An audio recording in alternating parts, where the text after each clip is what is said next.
Wala na. Wala na talagang tsansa. Ha? At ang pagkakagamit ng termino ni Assistant Ombudsman Miko Clavano, ha, mga kabunyog, absolutely. Ang ginamit na term ay absolute.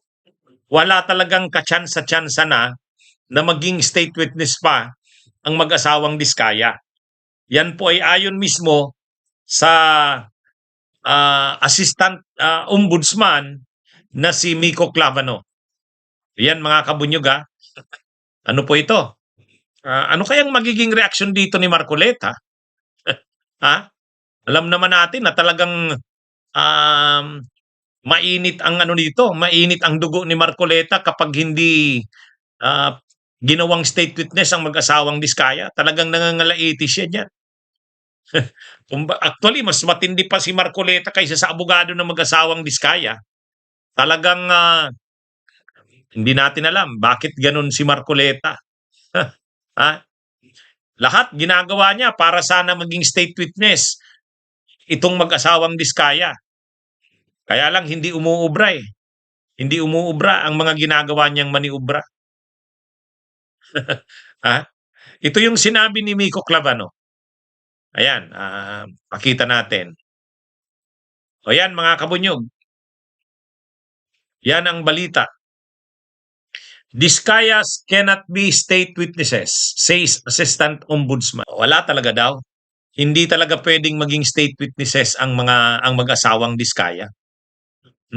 Si Miko Clavano, tagapagsalita yan ng DOJ nung panahong DOJ Secretary, si Boying Rimulya. Bata pa yan eh. Paglipat pala ni Rimulya sa Ombudsman, binitbit din itong si Clavano. Ginawang Assistant Ombudsman. Ngayon, tungkol sa mga Diskaya, ito na yung latest na announcement ng Ombudsman.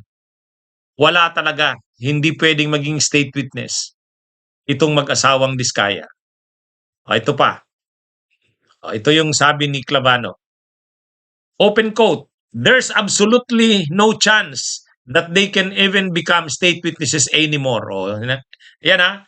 Absolutely no chance. Ibig sabihin, wala talagang katsansa-tsansa.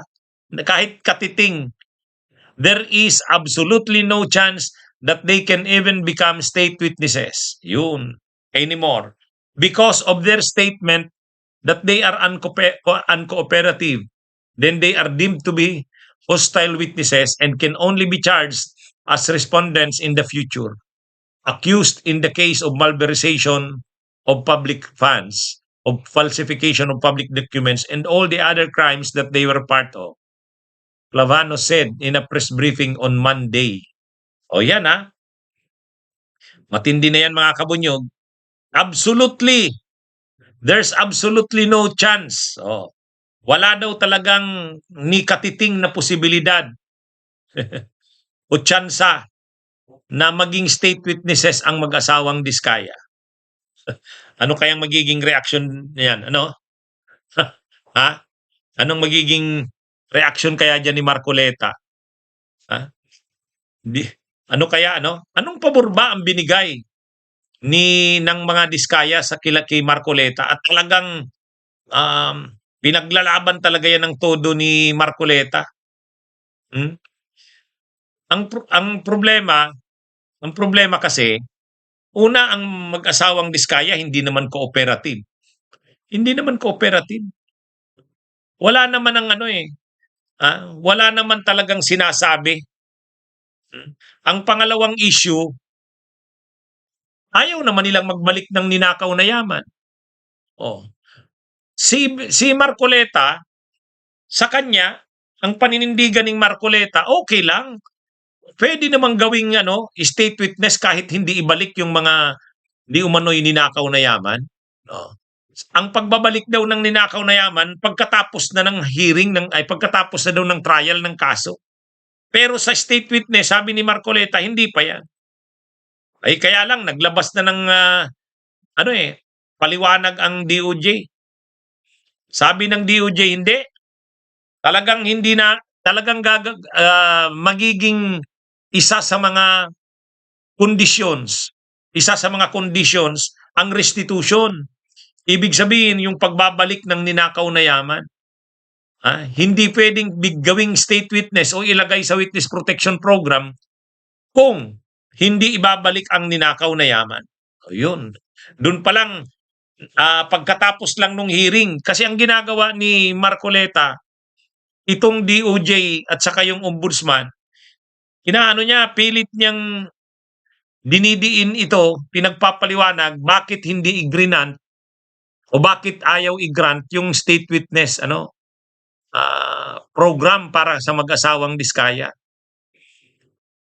Sabi pa ni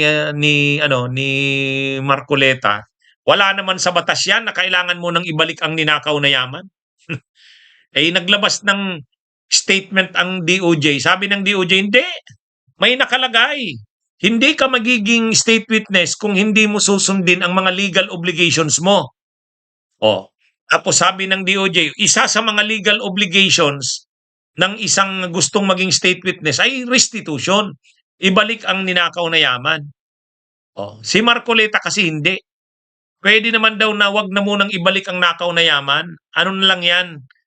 Later na yan, pagtapos na daw ang kaso. Pero hindi.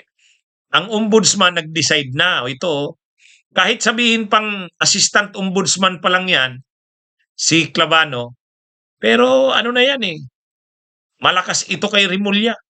Kung ano halos ang sinasabi nito, yun na rin yung stand ni Rimulya. Ayan. Kaya nag-declare na itong assistant ombudsman, si Miko Clavano, na absolutely, there is absolutely no more chance. Kumbaga wala na ni katiting na tsansa ang mag-asawang Diskaya para maging state witness. Yan. Abangan natin ang reaksyon ni Marcoleta dyan. Mga kabunyog, mga kabunyog. Sa dami ng mga anomalya na kinasasangkutan ng mag-asawang Diskaya, halos 4,000 na bidding ang sinalihan nila. At halos lahat ng project sila yung doon. Kaya, ibig sabihin, hindi ganun kasimple ang transactions na illegal na transactions na ginawa nila. Tapos hindi mo ibabalik ang ninakaw na yaman. Ang mo naman, ang tindi mo naman. Si Rimulya kasi sa unang hearing pa lang, i-present niya itong mag-asawang Diskaya, kaagad-agad, gawa niya, pipirmahan niya na yung nito, rekomenda sa DOJ na gawing state witness. Kaya lang pag upo ni Senador Tito Soto bilang Senate President, ayaw pirmahan yung sulat ni Marcoleta sa DOJ. Walang nagawa si Marcoleta. Galit na galit si Marcoleta.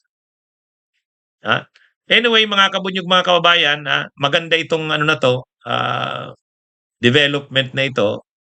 Hindi naman talaga dapat gawing state witness yan. Bunyog, bunyog, halikan na kasama ka. Bunyog, kapag buklod ay may pag-asa. Luzon, Visayas, Mindanao, isa ang pananaw. Sa bagong Pilipinas ang bunyog isisigaw. Bunyog.